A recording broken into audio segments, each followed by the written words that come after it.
The version 2.7 special broadcast just went live and we've been able to obtain some official information on the banners that will be available featuring Galbrena in the first phase and Choyun in the second phase. So in today's video, I'll be going over everything covered in the live stream footage about Galbrena, including the ones that you might have missed, her best teams, damage potential, weapon options, and finally my pull recommendations to help you get an idea of what you should expect when she officially drops in the game. Let's begin with Galbrena's playstyle. From the livestream footage, the devs confirmed that she can regenerate forte stacks by landing hits on the enemy, and judging by how common it is for many units in the game to regenerate forte stacks with basic attacks, we can confidently assume that Galbrena does the same to make her gameplay less complicated. Speaking of basic attacks, she can perform up to 5 stages in her normal mode where nothing is really happening. This is stage 1, 2, 3, 4, and 5. Now, right here, you can see that stage 5 was clearly completed, but she performed this animation where she dashed in the air towards the enemy and retreated or dashed backwards.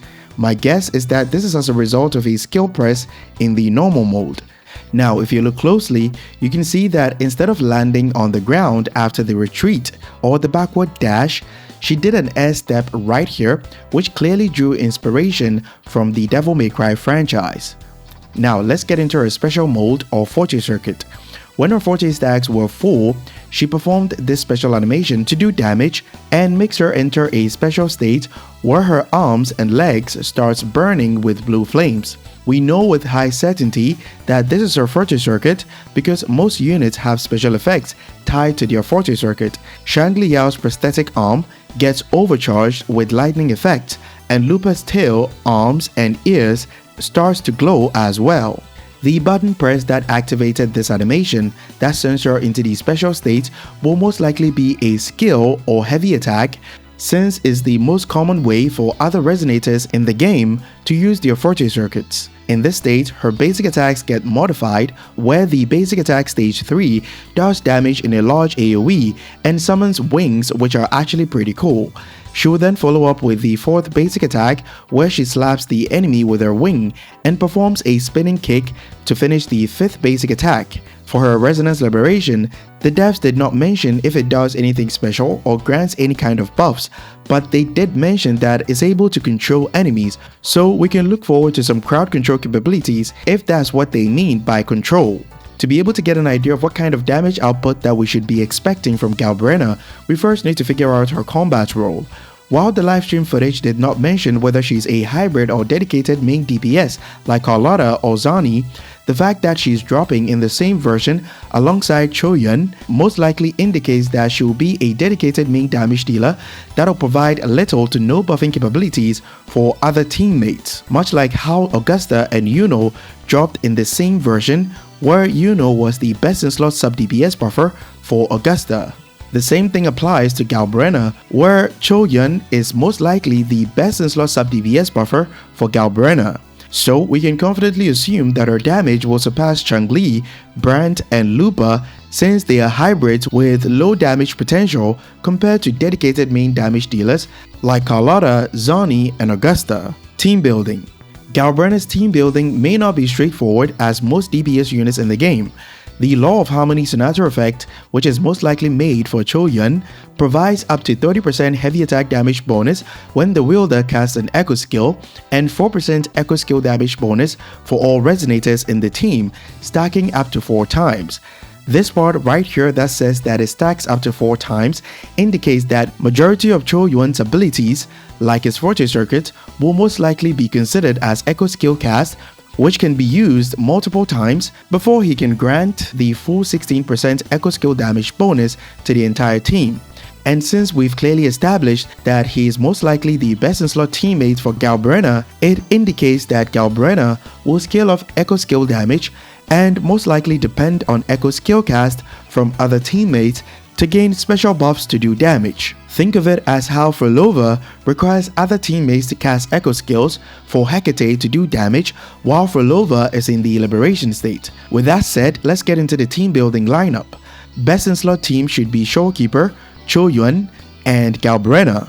But for those who cannot afford to pull for Choyun, and Galbrena in the same patch, the best alternative team option will be as follows: Cantarella, Yuno, and Galbrena, or Cantarella, Mortefi, and Galbrena, and finally Cantarella, Lupa, and Galbrena. For all the alternative team options provided, Cantarella will be on Rejuvenating Glow since she has the ability to heal all teammates and provide 15% team-wide attack. But you might be wondering why we have Mortefi and Yuno in the team compositions, and there's a very reasonable explanation for that. The Septimont-themed Battle Pass weapons have shown to have synergy with units like Augusta and Yuno, so there's a high chance that Galbrena will scale off heavy attack damage as well, since Solar Flame provides attack and heavy attack damage bonus. This actually makes more sense to me because limiting Galbrena to scale off only echo skill damage will also restrict her alternative team building options,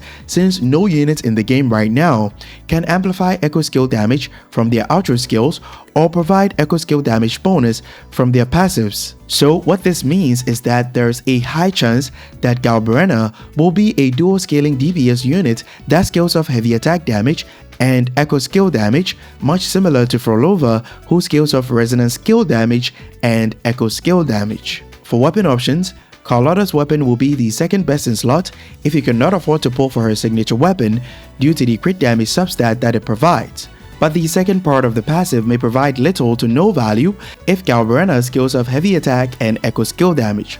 The second best alternative will be Chacona's signature weapon, mainly due to the large crit rate substat, but the passive will be useless. The third 5-star weapon alternative will be Static Mist, which has a crit rate substat and is easily available. But if you don't have that, you can use a 4-star weapon as a placeholder until you can get your hands on a 5-star weapon. For 4 stars, first recommendation will be Solar Flame due to the crit rate substat, attack percentage, and heavy attack damage bonus that it provides. But since it's locked behind a paywall, you can use Relativistic Jet as your 4-star placeholder until you can get your hands on a 5-star weapon. Now, based on everything I've analyzed so far, here are my pull recommendations. The fusion units that we've gotten so far, including Changli, Brandt, and Lupa, are all hybrid units, meaning that their damage potential is not as high as dedicated main damage dealers. However, they work best when paired together in a mono fusion team composition. But if you prefer a hypercarry playstyle and you're not a fan of getting 3 units that fully synergize with one another to bring out their highest damage potential, Galbrena will be the best fusion unit for your account as your fusion DPS. But if you already have any of the 3 units that forms the mono fusion team composition, that team is strong enough to demolish any type of endgame content, so you shouldn't feel pressured to pull for Galbrena in case you're feeling like the mono fusion team comp will be obsolete very soon. And to those who already have access to any of the fusion hybrid units, including Brandt, Changli, and Lupa, don't feel pressured to pull for Choyuan if you have Cantarella on your account to cast more echo skills for Galbrena if she really needs it. Also keep in mind that all the fusion hybrid units can amplify fusion damage by 20% for Galbrena, but Lupa is the best alternative since she can provide fusion damage bonus, fusion resistance shred, and attack percentage buffs for Galbrena. If you do decide to use Changli in place of Lupa, in the Cantarella, Lupa, Galbrena team composition, keep in mind that Cantarella can amplify Changli's damage due to the 25% resonance skill damage amplification that she can provide from her outro skill. So if my speculations are correct, building teams around Galbrena should not be very difficult. That'll be all for my Galbrena pre-release pull value breakdown. Hope this video provided some value to you, and if it did, leave a like and subscribe to help support the channel because it's free and you can always change your mind. Be sure to also join our Discord community if you're having any issues with the game or you just want a place to chill or hang out. Link will be in the pinned comments below. Catch you guys in the next one. Bye bye.